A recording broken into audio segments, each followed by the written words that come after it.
You are listening to the Legends Lingo podcast, brought to you by CouchGuysSports.com. With your host, Al. Buddy, you were targeted 6 times, you caught 2 receptions, and did nothing else. Powder. Yes, sir. And Fiesta. He hasn't done jack. They've won one cup and they made a lot of playoff appearances. But he is a snake, oily snake. He's a crook. Enjoy the show.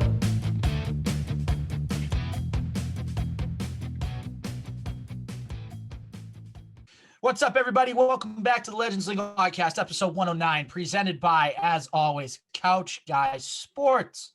Go check out everything on CouchGuysSports.com, from the blogs to the podcasts to the Twitch stream to the YouTube channel, everything else in between. Check out our store. We got hoodies.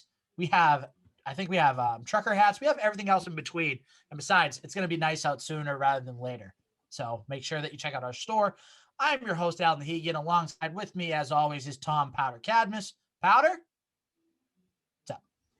Nothing, just another week. Did some lessons last night. Just it's getting closer to baseball season, and especially with pitchers and catchers reporting and the first spring training games coming up this week. It's exciting. It's an exciting time because baseball's right around the corner. Basketball's in full swing. Hockey's in full swing. Football offseason rumors are in full swing. So we're going to talk about it all tonight. First thing is first, obviously we have to say prayers up for Tiger Woods. Got into a very bad car accident today. So as we're recording on Tuesday, February 23rd, about 7 o'clock Eastern Standard Time, Tiger Woods got into a car accident this morning. It says that he was in surgery and that his leg injuries were very severe, very serious. Yeah, I saw that. So I don't know about you, Powder, but I'm thinking this is kind of the end of Tiger Woods maybe playing professional golf. Yeah, if it's as serious as it sounds, and hopefully he can walk and everything. But yeah, I don't think, especially with his leg injuries in his back that he already struggles enough playing that right. I think, yeah, like you said, this is probably the end for him. So obviously, again, just prayers up to Tiger Woods. Obviously, it's a terrible situation. We're hoping for a fast and full recovery. So shout out to Tiger, the greatest to ever do it in the game of golf. Yeah. But we are going to move on. We're going to talk about a few bits of Boston sports. Then we have something MLB related that I know Powder wanted to talk about. Have sort of an ending discussion on that. First things first, the Boston Bruins take care of the Philadelphia Flyers in their outside game in Lake Tahoe, finishing the game with a 7-3 win. David Pastrnak with a hat trick. Love it. That's 3 goals for anybody that doesn't know hockey terms. Hockey 101 with Legends Lingo. And this brought up something interesting because I saw this, the other day. So as you know, we're Boston sports fans. We're from Boston. We listen and watch Boston sports radio and television all the time. And Mike Felger, Tony Maserati came up with a very interesting hypothetical trade. The Bruins would trade away, and they basically asked, would you trade away David Pastrnak and 2 first-round picks to the Pittsburgh Penguins in exchange for Sidney Crosby? Now, Sidney Crosby's great. He's probably one of the best players in the NHL. No doubt about that. But a 24-year-old Pastrnak, 2 first-rounders for a 33-year-old Sidney Crosby that could be a rental? No, thank you.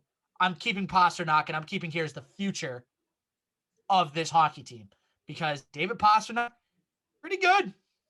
Like, really good. And you see the direction the Bruins are going in this year? Could easily contend for a cup if everything keeps going right. So I was just baffled by that insane take by Felger and Maz. Powder, I don't know if you had any thoughts on it, but I was just perplexed.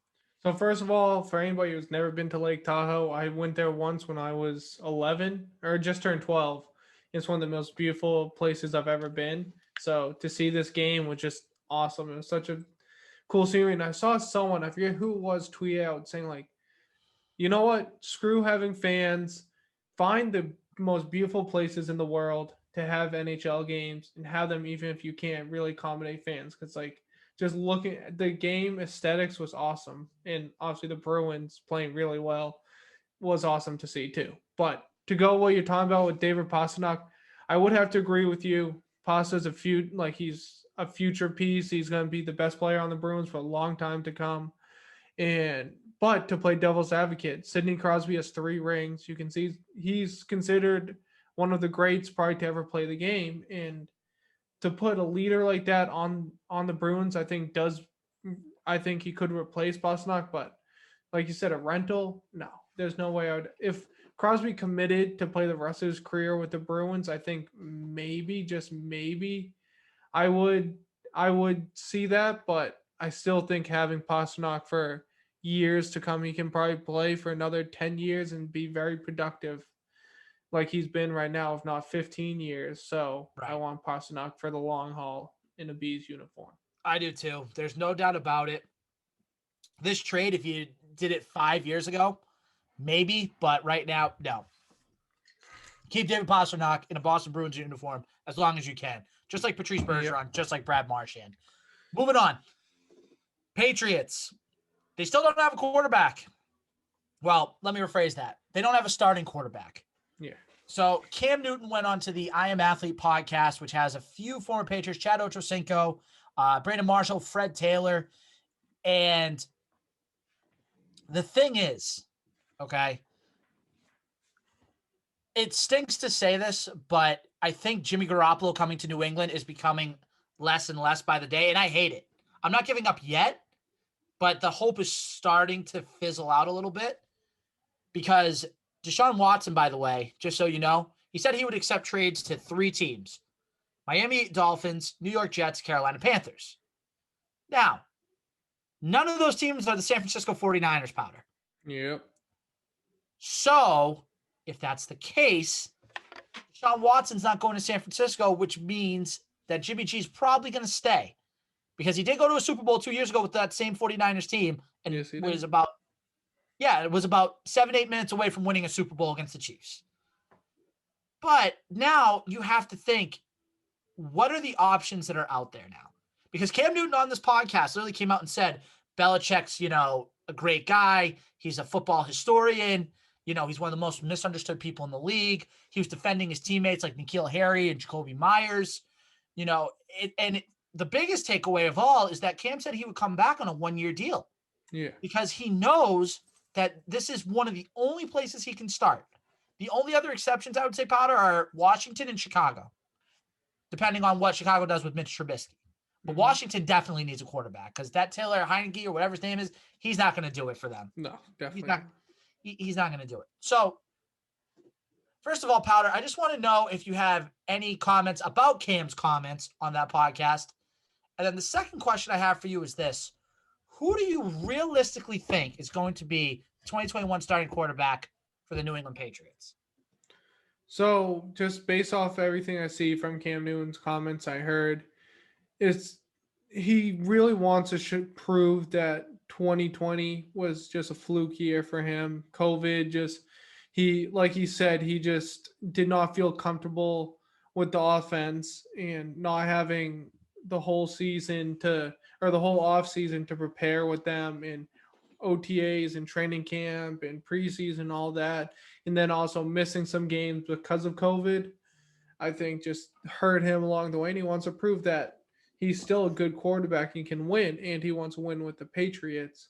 So to me, I like it because it shows that he is accountable for what happened and he puts a lot of blame on himself, which I think a true leader, that's something good for a true leader. He's not saying, oh, the receivers had a bad year. He's actually saying, like, I think they're hurt and we should have been better and I should have been better. So if Cam Newton can come back healthier and throw the ball better, I think maybe if all the options, like you said, are gone, then maybe he could be good with a full off season. But if I'm looking at the starting quarterbacks that the Patriots could have, I'm hoping it's someone that the Patriots draft.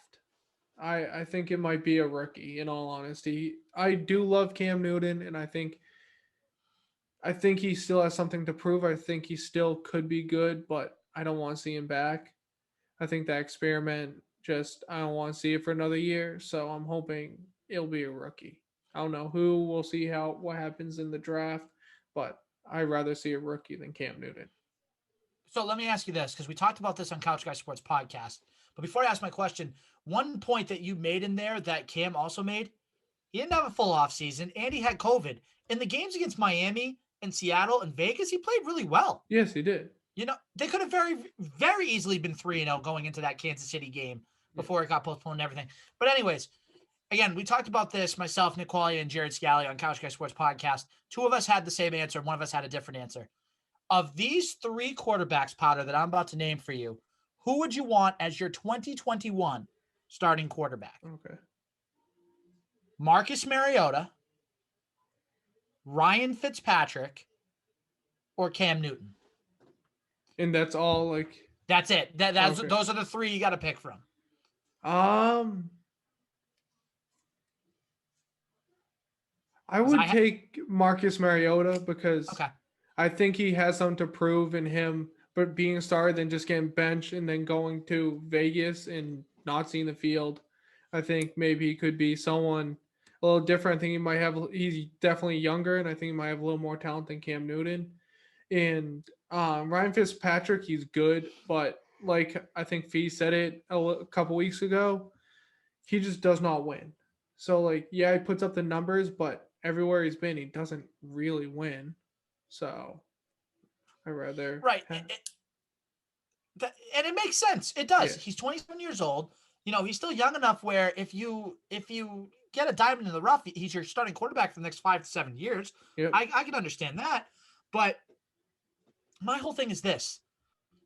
If Marcus Mariota doesn't pan out here on a 1-year deal, then you're back to square one again in the 2022 offseason. Yeah. So my whole thing is, why, and Jared and I agreed on this, why not get Ryan Fitzpatrick in here to be your short-term solution? Because you're going to go short-term anyway, unless you go with the rookie, like you said. Get Ryan Fitzpatrick in here, draft a quarterback, whether it's Trey Lance or Mac Jones or whoever it may be, and then go from there. Because then you have your short-term solution and you have your long-term solution in the same organization. Yes. Give that rookie quarterback a year, 2 years, 3 years to develop, learn under Fitzpatrick, and then you're not expecting to make the playoffs. You're not expecting to compete for the AFC East or Super Bowls, but you're putting yourself in a better position for the long term. Yeah, I agree. So that's just me. But so Mariota's if I not a bad pick. Yeah, so if I could have Fitzpatrick with a rookie with someone we draft, I'll take that over anybody because I think Fitzpatrick has been in the league long enough. He knows how to develop quarterbacks. If he's told okay, this is your team for a couple of years, I think he was unhappy in Miami where he thought he was going to be the starter, and then Tua took over kind of just out of nowhere, and I felt like Fitzpatrick was playing pretty well. So I think if you tell Fitzpatrick, okay, you're going to develop this guy, it's your team for 2 years, I think he'll be good. But I think you need to draft someone for the long term. Right. And so let me just ask you this, and then we'll sort of move on to another topic. Cam Newton, you don't want him back next year, right? I do not. Okay. So we can agree on that. I don't want him back either. I think he showed everything the last 2 months of the season. He couldn't even throw the football. He was throwing it at guys' feet, even when they were open. Yeah. So I'm sorry, but, and this is not a, this isn't anything besides a pure talent and productivity conversation. He's not productive anymore. At least here, he did all the right things, but production wise, no, we don't need to see another year of that and get frustrated and go 6-10 or 7-9 again with Cam Newton. I'm all set. We had the experiment. It failed. Let's move on. Speaking of moving on, we're going to do the same thing. The Boston Celtics stink. Yep. That team is terrible. I don't know if you saw the other day, Powder, but they blew a 24-point lead. I heard. To the New Orleans Pelicans. A 24-point lead. They were leading 79-55 midway through the third quarter, and they end up losing in overtime 120-115. If you do the math on that, Powder, 79-55, you lose 120-115. You know what you got outscored by the rest of the game? 65-36. In basically just about 2 quarters, because overtime's about 5 minutes. You had the rest of the third quarter and all the fourth quarter. You literally lost by 5 to the Pelicans after having a 24-point lead. I could not even believe it. It was crazy to think about. By the way, just real quick, just to shed some light on the Celtics. Excuse me.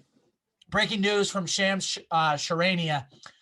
The All-Stars have been announced. Jaylen Brown and Jason Tatum have both been announced as All-Stars for the Boston Celtics, All-Star reserve. So happy for the two of them. The Jays make their All-Star team. I think this is Jason's second and Jalen's first, I'm pretty sure. I could be wrong on that. Yeah. But good for Jason, good for Jalen. Well-deserved. So anyways, back to the Celtics. They're 15-15. And we talked about this last week, Powder. I was so down on the Celtics, and I'm even more down on them this week. They had an impressive win against Atlanta, but then they blew the game against the Pelicans. Yeah. Who's to blame here? There's a few people to blame. You blame Danny Ainge for roster construction. I mean, you had the chance to get Miles Turner in here and Doug McDermott. So that's a big man that you needed and a shooter off the bench. Yeah. For Gordon Hayward, who was probably going to leave anyway. You blow that deal. You have this trade exception now, which I don't even know if they're going to use to go get somebody. And I don't know what they're going to do with that. Danny Ainge literally came out on Toucher and Rich and said, this is not championship roster. Yeah, Danny, because you made it that way, you bonehead. Like, make some moves. Get this team to a better position. Because if Jaylen Brown and Jason Tatum just say, hey, I want to leave, who's going to stop them? Like, if they want out, you know, they're not going to want to be here if it's going to be like this. This Celtics team reminds me, Powder, of the 2018-2019 team with Kyrie and Gordon Hayward and Al Horford and all them, when they were so talented and they couldn't beat the easy teams. Now, am I saying these two teams were the same level of talent? No, because that team had way more talent. Yeah. But this team is talented. They should not be playing this inconsistent. And the craziest part of all is they're still in the 4 or 5 seed, which is amazing to me. Yeah. So I don't know if you just have any thoughts on the Celtics overall. I just needed to vent out my frustrations a little bit because it's just getting ridiculous at this point. Yeah, no, I just have to agree with you. The Celtics need to figure something out. I think it starts with Danny Ainge just using that trade exception to find someone to help the team, because you can see inconsistency is killing them. Like we talk every week. I feel like we have the same conversation every week because it's been the same thing all season long. They start off pretty good, but ever since then it's just been, like you said, they beat 8-3. They start off 8-3. Yeah. Like you said, they beat the good teams but lose to the bad teams. It's like, just figure it out, beat the teams you should, and if you play well, like you've been against teams that are maybe a little more talented than you could be a very good team that competes. Like we've said all along, I don't think this is the year for the Celtics to truly win it, but show that you're talented enough to make another Eastern Conference Finals or something like that. Right. There's a lot to look forward to in the future if you add a piece or two. Right. And that's the thing. It's like you're not that far off. And we've been saying it for years. They're a piece away. They're a piece away. They're a piece away. And by Danny Ainge, it's not only Danny Ainge, it's Brad Stevens too. Brad Stevens could realistically be on the hot seat right now. Or I shouldn't say the hot seat, but the very warm seat. It's starting to get warm. Yeah. Because he has the talent this year. He's proven in years past with players like Isaiah Thomas and Evan Turner and some of these other guys that he can make them into all-stars. Not that Evan Turner was an all-star, but he can make them into good, solid players. Mm-hmm. And if you buy in fully into the system, it's going to work. Like, and you need to go on a run sooner rather than later because it's getting frustrating. Yes. And above all, and this is just something I just want to bring up, there was a story at 98.5 that said that Danny Ainge was trying to trade Kemba Walker all like offseason because he knew about his knee. Like, that's concerning. Yeah. Because think about Danny Ainge's past with the last couple point guards he's had. Isaiah Thomas, not that he ran him out of town, but he traded him for Kyrie Irving, which I would do that trade all over again. If I got presented the trade again, I'd do it again. Kyrie Irving didn't work out here. Fine, whatever. Now you sign Kemba Walker. Kemba Walker's knee isn't holding up like it used to. So, and then all of a sudden, Danny Ainge wants to trade him. So now it's like, if you don't do well your first year, and Kemba Walker was an all-star his first year. Yeah. People forget that. He was legitimately an all-star last year. So I don't understand, you're not going to get anything for him, especially with that contract, that max deal that you signed him for. 4 years, I think it was $140 million. Yeah. You're not going to get a team to, unless you're paying for some of that, similar to like baseball or whatever, you're not getting rid of that contract. You're stuck with it. So you got to tell Kemba, hey, you got to figure it out, my man, because this team needs you to be that guy that you were in Charlotte. You don't have to be scoring as many points, but you got to be that floor general. Yeah. So it's just getting aggravating, especially hearing now that the Jays are all-stars. Like, we don't want to waste our prime years, because these are the years to build and build and build, and then hopefully get to that championship level. But this year, I don't see it happening. So that's just me. But Powder, you know what I do see happening? What do you see happening? Opening day coming very soon. Is there any better feeling than the fresh mow grass at the ballpark on opening day? Nope. How about freshly groomed balls, Powder?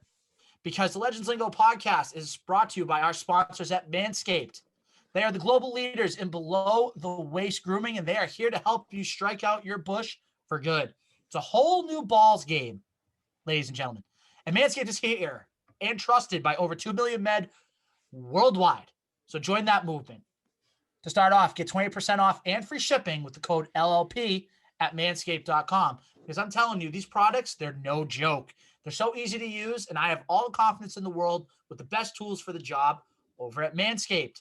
That's why Manscaped has redesigned the electric trimmer. The Manscaped engineering team has spent 18 months perfecting the greatest ball hair trimmer ever created, the Lawnmower 3.0 trimmer. And as you can see, Powder is holding up. What were you just holding up, Powder? It is the Weed Whacker. Ooh, the Weed Whacker. That's a good one. Hopefully we'll talk about that in a second. Because of their ceramic blade and advanced skin-safe technology, your snags will be reduced with a close shave. The Lawnmower 3.0 is simply the best hygiene tool for the modern man. Hit the sweet spot in every way for your balls. The Perfect Package 3.0 also comes with the Crop Preserver and Crop Reviver. It's time to keep your testes fresh and clean. The Crop Preserver is an anti-chafing ball deodorant to keep your balls from sticking to your leg from end to end. What a curveball from the norm when I'm at the ball game. This stuff is legit, as Powder is holding them up on screen for you all. The Crop Reviver is a spray-on toner for your balls. It's made with soothing aloe and witch hazel extracts that will give your balls a boost. And guess what? Manscaped even threw in, okay? They even threw in their shed travel bag to keep all your goodies stored comfortably. Speaking of comfort, the Manscaped anti-chafing boxer briefs are also included and will bring your boxer game to the next level. Complete your top-to-bottom grooming game with the new refined cologne signature scent by Manscaped. With the same signature scent that's in all Manscaped's formulas, this cologne is a perfect complement to the collection, as Powder's holding it up right now. Look at that box. Look at that beauty. It's absolutely beautiful. Talk about the ultimate utility man. Manscaped is like the Mike Trout of ball trimmers. 20% off and free shipping with the code LLP at manscaped.com. Hit the balls out of the park this season with the Manscaped Perfect Package 3.0. Again, get 20% off and free shipping with the code LLP at manscaped.com. 20% off, free shipping, manscaped.com. Use the promo code LLP. Baseball is back, so don't let your pubes get out of whack. Final topic for the night. Not really a lot of Red Sox stuff to talk about. There's been little tidbits here and there, but we did our big Red Sox preview show last week with Mass Live's Chris Cotillo. If you haven't watched that, go check it out on all the platforms, iTunes, Spotify. You know them by now. There was a little situation in Seattle that I know Powder wanted to talk about, so I'm going to let Powder introduce it. So it's all yours. So over the weekend, interview by Kevin Mather, I want to say is how you pronounce his last name. He was a president and CEO of the Seattle Mariners. Came out on YouTube, and he is older, thinking deleting a video off YouTube is how you get rid of a video completely off the internet. That is not true. So what was said in the interview there, I've seen a bunch of clips from it. Basically he said that one thing is he didn't like paying for a translator for foreign players. So anybody who didn't speak English, he hated, like he paid $75,000 a year for one translator. So he's like, I don't want to pay that anymore. And then also what I want to talk about more is he does not want to call up some of the best prospects in all of baseball because he does not want to pay them. So basically what this is and why I want to bring it up is it's something that's widespread in Major League Baseball that's not really talked about. It's called service time manipulation. So for those of you who are not baseball junkies like me and Al and Fiesta and all those people. Service time is the amount of time you play Major League Baseball. So once you get called up from the minors and you are on the 40-man roster and playing a game, you are on the actual 25-man roster, not the 40-man roster, the 25-man roster. Your service time starts. And so once you have 6 years of service time under your belt, you can become a free agent. So that's why service time is so important to players, because they want to become a free agent and get those bigger contracts, because you can be on league minimum or whatever the minimum for your time is until that 6 years is up. One of the biggest examples was Chris Bryant, the Cubs third baseman, in 2015. The Cubs waited to, I forget what day is in April, but they waited till after this day in April to call him up so that 2015 did not count towards Chris Bryant's service time. No one really admits they do this until Kevin Mather did, and he says that if he has anything to do about it, the two Kalenic and I forget who the other guy is, the two big time prospects for the Seattle Mariners will not see the field. And he was saying that even if anything happened with COVID, if there's a COVID outbreak, he'd rather play than have the prospects play, just so he wouldn't have to pay them. A couple of days later, Mather's out of a job because of all this. So I just wanted to ask Al kind of what his thoughts are on service time and his comment in Mather's comments and stuff like that. Well, I think, first of all, Mather's an idiot. I mean, I understand that that's what maybe a lot of people are thinking, but don't say it out loud. It's just one of those things where it's like, learn when to keep your mouth shut. Okay, that's number one. Number two, the fact that you don't want to pay a translator, it's like the players need him there for a reason. Yeah. If you can't communicate with your pitcher or with your catcher or with your second baseman, whatever, how do you expect them to perform if they can't understand what's being said? You need somebody there, and that's a lot to do. It's not an easy job. Yeah. So I don't understand that. Service time, it's just a thing where it's like, it's just another technical term to me. It's just like, if a guy is good enough, like if Chris Bryant was good enough, bring him up. If you are good enough to play in the MLB and you help your team, your respective organization win now, get called up, help your team win, and use a year of service time, whatever. If it puts you in the best position to win, do it. Yeah, I agree. And it's like, I'll never forget the Chris Bryant situation because it was the first time I really was introduced to it. He had spring training. He led, obviously, spring training, but he led all of baseball in home runs in spring training. He was hitting balls a mile. And then next thing you know, oh, Chris Bryant's going to AAA. And everybody's like, what? And then we come to find out why. And so just one of those things. The collective bargaining agreement's up after this season, after the 2021 season. I'm hoping this is something that's fixed, that service time has changed a little bit so that it doesn't, like, hopefully just if you play in, like, they just say if you play in the season counts for that season, just so this can't happen. So let's see what happens when the collective bargaining agreement comes out and the changes are made this offseason. It's just interesting what comes out of people's mouths, isn't it? It is. It really is. It's easy to me. But anything else, Powder, before we wrap up for the night? I do not. All right. Short, quick, to the point episode. Love it. Just a programming announcement. Obviously, like we said before, with Fiesta, doing his stuff with his other pods, we might be in the market for another co-host to join us. We do have a list of people that we will be reaching out to very soon. So the way it's going to work is we are going to do an episode next week, just Powder and I. And then starting on March 9th, next couple of months, we're going to be just having people on as a tryout, so to speak, to see if somebody clicks with us. And then hopefully by the summer, so right around June, we'll have our final decision of if we need to bring on another co-host or if we decide to still go with us too. Besides, it's always fun to get people from the network on the podcast too, just to talk Definitely and pick their brains and everything else. Definitely is. Get different opinions, different takes. Exactly. But again, couchguysports.com. Go check out everything there.